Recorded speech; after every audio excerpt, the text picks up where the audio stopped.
Welcome to Darkened Files, where the shadows speak. We uncover the untold stories behind domestic violence and brutal crimes, exposing the chilling truths hidden in plain sight. Real cases, real voices, no sugarcoating. If you're ready to step inside the darkest corners of reality, you're in the right place. The woman from Arlington was shot and killed by her boyfriend. Teteria McGuire was a mother of four. She would never leave her children. Never, ever, ever. So when Patrice couldn't reach her the night of December 2nd and still couldn't reach her the next day, she knew something was wrong. She called the police. She reported her missing. Documents later revealed what she already feared. She and Teteria's children told Arlington PD the truth. Teteria and her boyfriend Ladaren Tilly had been fighting. The kids also told officers he kept a gun close. The arrest warrant shows what Tilly tried to tell detectives. He claimed he hadn't seen Teteria since dropping her at home Monday night, then coming back the next morning to take the kids to school. But the family was devastated. They knew she was gone. December 5th, 2024, a landscaper cutting grass on city property in Fort Worth stumbled on something no one should ever have to see. The body of 32-year-old Teteria Shante McGuire, a mother of four, a woman who carried her children as her purpose, who leaned on her faith, who dreamed of a better future, and yet there she was, left in the dirt, treated like she meant nothing. She had built her life around love, and for a time it looked like she found someone to share it with. His name was Ladaren Dewan Tilly. Charming, smooth, attentive. He looked like a man ready to be a family. He stepped into her world as if he belonged there all along. At first, it looked like love was giving her a second chance, but behind the smiles and the social media posts was a storm building, a storm no one could outrun. For Teteria, love would be her greatest hope and her greatest risk. What started as devotion and stability unraveled into betrayal and violence. The man she thought would bring her peace ended her life. And in the end, the one she trusted most, the one she believed in despite every red flag, was revealed as her killer. Before the headlines, before the heartbreak, Teteria Shante McGuire was simply a mother, a daughter, a fighter. She was only 32. She was raising 4 kids, 3 lively boys who kept her days moving, and 1 little girl who, in her own words, was the cherry on top of her motherhood journey. Her family says she lived resilience. Nothing in her life was handed to her. She worked, she struggled, she pushed forward. Life threw her hard blows, but she stood tall every time. What others saw as obstacles, she turned into chances, chances to grow, to heal, to give her children the stability she had once longed for herself. Her friends called her a boy mom. She thrived in the noise of sneakers, sports, and laughter bouncing through her home. And when her daughter arrived, she felt her family was finally complete. She poured joy into her children, even when life tried to weigh her down. That was her at the core. Not just a survivor, but a woman who carried herself with grace under the heaviest of burdens. Her faith anchored her. Not just a belief, but daily fuel.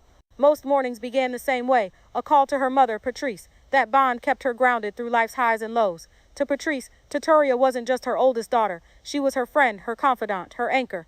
Those calls weren't routine. They were lifelines. And even after heartbreak, Teteria still believed in love. In 2020, she posted to Facebook, "After being in an on and off relationship for 5 years, I can officially say I am single. That chapter in my life is closing. Yes, I've cried because it's hard for me to give up on the people I love. I've been up for nights.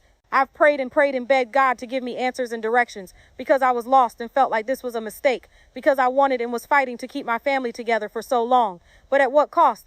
God said move. And as much as I love him, I'm choosing me and my babies. It's already been a mental roller coaster, but I'm good.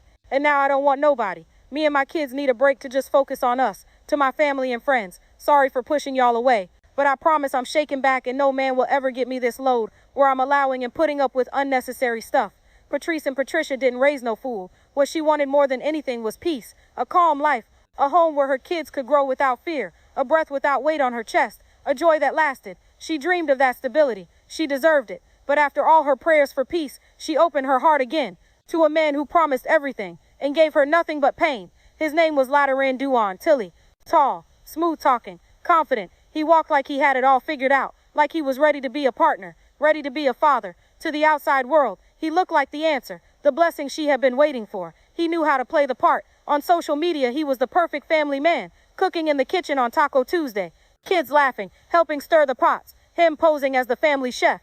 Clips of daddy-daughter dances, holding her little girl's hand like he'd been there since day one. He even went half on a car with her, a gesture that looked like commitment, like proof he was building a future. But if lies were money, one source said, Tilly would have been on Forbes' richest list, because the truth was darker. Behind that polished image lived a man with a violent past, a streak that had driven women away before. Teteria's family saw the cracks early. They saw the temper, the control, the danger. They tried to warn her. They tried to tell her he wasn't what he seemed. But Teteria was an optimist. She believed in change. She believed that with patience, with love, with loyalty, she could help him become the man he pretended to be. She thought she could fix him. When he got his license to drive trucks, she bragged on Facebook. Baby, the price just went up. What Tilly showed the world was one thing. What happened behind closed doors was something else. In private, his mask slipped. The smiling family man vanished. What remained was anger, control, unpredictability. Teteria endured words that cut her down, words meant to keep her small, and when words weren't enough, he turned to violence, his temper like a ticking bomb. The children saw it all. They heard the shouting,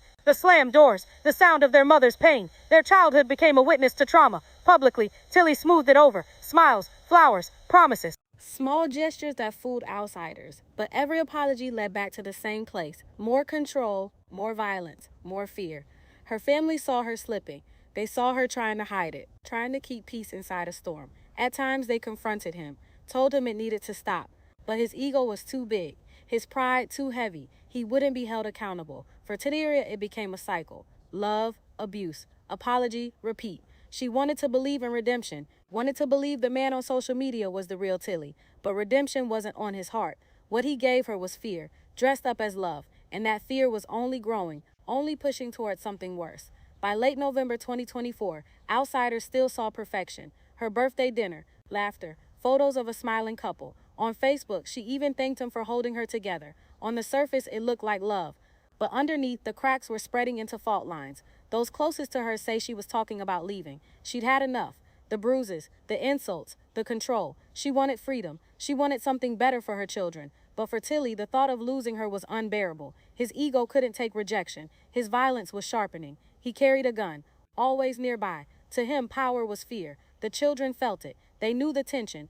They'd seen too much. And now they watched their mother pulling away from the man who scared them most.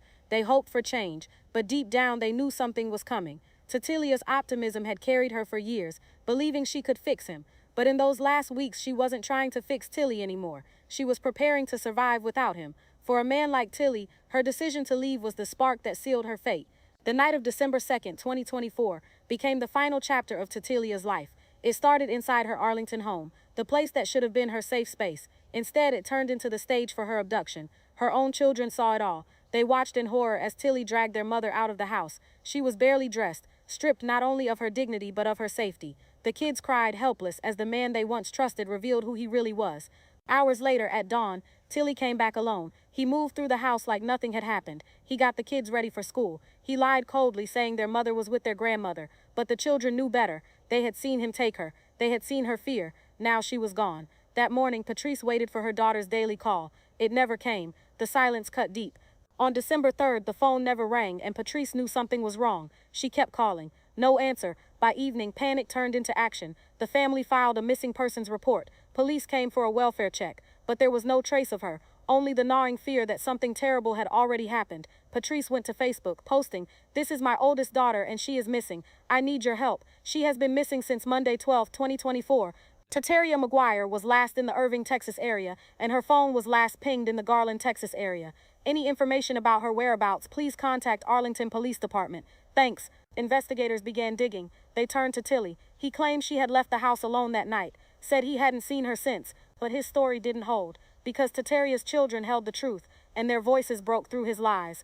Her cousin also poured her heart into Facebook, praying, "Dear Father, I miss Teteria McGuire so much right now. The ache I feel is almost unbearable, and the void is so palpable. I know you will sustain me, and I ask you to come quickly to my aid, Lord Jesus. Ease the pain we feel in our heart, and wipe away our tears with your loving hands. I place my loved one in your capable hands, and I trust with all my heart that she is safe and secure. Thank you in advance for her safe and immediate return. Let your will be done in life, her life." Matthew 6:10. In Jesus I pray, amen. I love you, girlfriend. Detectives traced her last movements, but it wasn't Teteria who gave them the lead. It was her kids. They told investigators the truth. Their father figure left with their mother that night. He came back alone. They described the violence, the gun he always carried, the fear that lived in their home. Their courage exposed the cracks in his alibi. Meanwhile, the family's grief spilled out in public. The desperation was raw. Every hour without answers made the pain heavier. Police pressed Tilly again. His story shifted. Now he claimed he dropped her off in Irving before heading to his father's in Dallas. But cameras told another story. His Tahoe had been caught on surveillance, not in Irving, but driving to a remote field in Fort Worth. As the search grew, one truth hung heavy. Hope was fading. The pleas for her safe return were giving way to dread. On the morning of December 5, 2024, that dread became reality. A city landscaper mowing grass along Greenbelt Road stumbled on a sight that would scar him forever. The body of a young woman, partially clothed, lying in a field. She had been shot multiple times, her life cut short. Near her body, investigators found a receipt, dated December 2nd, from a cell phone repair shop. That piece of paper confirmed the family's fear. The victim was 32-year-old Teteria Shante McGuire. Forensics moved quickly. Surveillance showed Tilly's Tahoe pulling into that same area just after midnight on December 3rd, the same night he took her. Minutes later, the SUV left. He had dumped her body there, left her in the dirt like she was nothing, but the timeline was already clear. Her children had told police. He left with her. He came back alone. His story about Irving collapsed under the weight of evidence. On December 6, 2024, police arrested Ladaren Dewan Tilly, charged him with murder. His bail was set at $250,000, a number that felt insulting compared to the crime. The mask was gone. The devoted partner, the family man for the cameras, exposed as nothing more than a coward who silenced the woman who loved him. For her family, the arrest brought no relief. Justice had begun, but the heart of their family was gone. When word spread her body was found, the nightmare was confirmed. For Patrice, the pain was unbearable. Every morning she and her daughter spoke. That was their ritual, their lifeline. On December 3rd, when the phone never rang, she knew. By December 5th, her intuition had become tragedy. Her daughter was gone. The grief was crushing. 4 children robbed of their mother. A grandmother forced to explain why their world would never be the same. The home once filled with laughter now echoed with silence. Patrice spoke through tears, remembering when she first learned what true love was. She is like a breath of fresh air. She's my firstborn. To have her and love her was like, she was grateful for Teteria, grateful for her 4 babies. They were her everything. She would never leave her children, never, ever, ever. So when she couldn't reach Teteria the night of December 2nd and the day after, I immediately knew something wasn't right. The truth only cut deeper after the discovery in Fort Worth.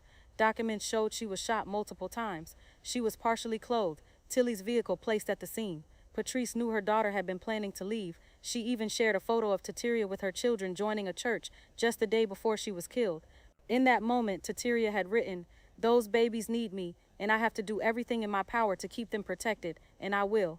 But her children had not only lost their mother, they lived through her final moments. They watched her dragged from their home. They woke up to find her gone forever, their innocence shattered by violence, their childhood stained with memories no child should have. Family members remembered her as a woman of faith, a mother who loved with everything she had. Friends filled social media with tributes, her smile, her strength, her resilience. Her death wasn't just another statistic. It was a wound in the community. Her story resonated because it was familiar. A woman who loved, who gave, who built, and lost everything to the man who claimed to love her. For her family, grief became the daily reality. Memories were all they had, and every reminder of her life was shadowed by Tilly's betrayal. Her murder was not isolated. It was part of a pattern, a cycle of violence that claims too many women every year. Statistics say the most dangerous moment for women is when they try to leave. Breaking free often sparks deadly retaliation. Teteria's story was proof. She was planning to walk away. He chose to silence her instead. In America, thousands of women are killed each year by intimate partners. For black women, the numbers are worse. Advocates call it what it is, black femicide. The crisis of black women being killed by men they know, men they love, men who swore to protect them. Social media echoed the outrage. One post said it plainly: "Love doesn't fix broken men. Predators disguised as partners deserve swift and absolute justice." Her murder stripped away the facade.